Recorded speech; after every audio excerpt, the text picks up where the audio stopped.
This is an adiosaur, and this is a Desmatosuchus. This is a Adiosaur Desmatosuchus. It's a member of the Adiosaurian family, and they were the main plant eaters of the late Triassic. I'm going to get a pretty good look at his head right here so you can see his teeth, and take a look at how they're shaped, because they're definitely used for tearing plants and leaf matter as opposed to looking at flesh. The other common find in the field that you'll find are these particular plates. These are called armor plates. And on a field course, we actually dig for these things. They're pretty common. This animal stands at about 2 feet tall and up to about 5 to 8 feet long. This is a phytosaur, and it's the most common backbone animal found in the late Triassic rocks of North America. They lived in and around rivers and lakes and reached up to 40 feet in length.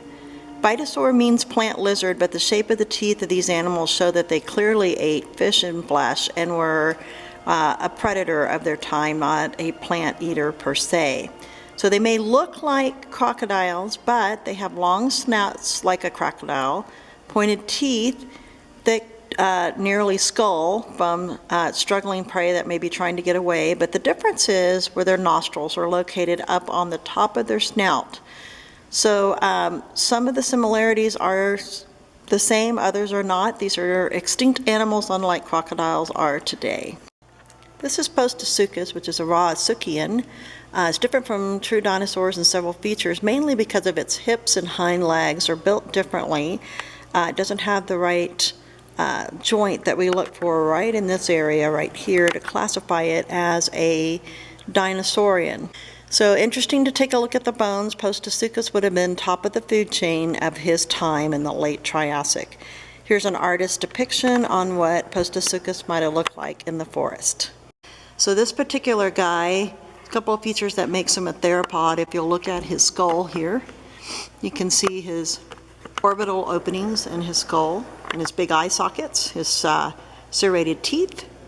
You can also look at his classic, what I like to call wishbone hip right here, kind of make a wishbone look. This is the dawn raptor on the left, called Eoraptor. It's the most primitive dinosaur found to date, and originally found in Argentina. It would date back to the late Triassic at 225 million years ago. Next door to the right is another theropod called the Eoraptor, and it's one of the first group of theropods or meat-eating dinosaurs to spread worldwide from New Mexico all the way to Buenos Aires. It's also late Triassic in age, 225 million years old.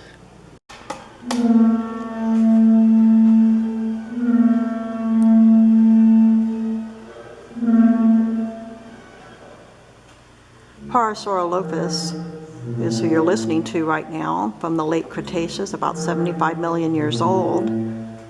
And scientists at Sandia National Laboratories use CT scans to reconstruct the air passage and chambers at the crust of this dinosaur. Using a computer simulation of blowing air through tubes, it was possible to determine the natural frequency of sound waves that this dinosaur pumped out. So again, let's take a listen to the sound of this guy.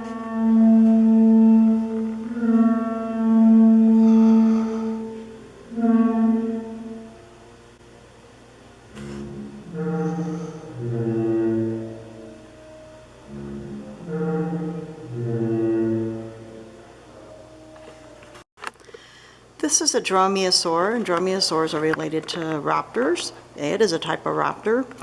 It's one of the later raptors from the western United States, and it was armed with a number of very sharp, large teeth and sharp claws, plus a sickle-like claw on its foot. You can see that down here as you look at the base of the foot. Most raptors, more properly Dromaeosaurs, are small like this one, not as large as what the movie Jurassic Park shows. So this animal sits at about 3 feet tall, just so you kind of get a perspective. Notice its long tail, its big orbital opening on its eyes, or right behind its eyes actually, its sharp teeth, and then its sharp toe right here.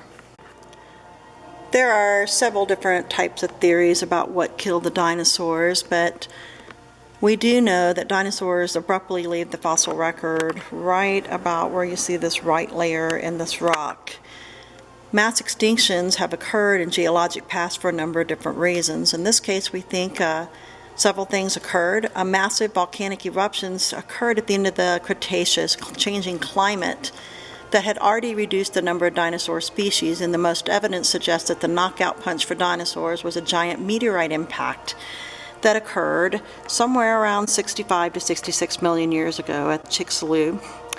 We also know other things went extinct besides dinosaurs, such as ammonites, kinds of plankton, plesiosaurs, birds did not go extinct and evolved to be the descendants of dinosaurs.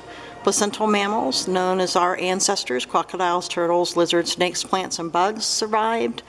There's a couple of other theories for the impact theory, and one of them is that we find shocked quartz.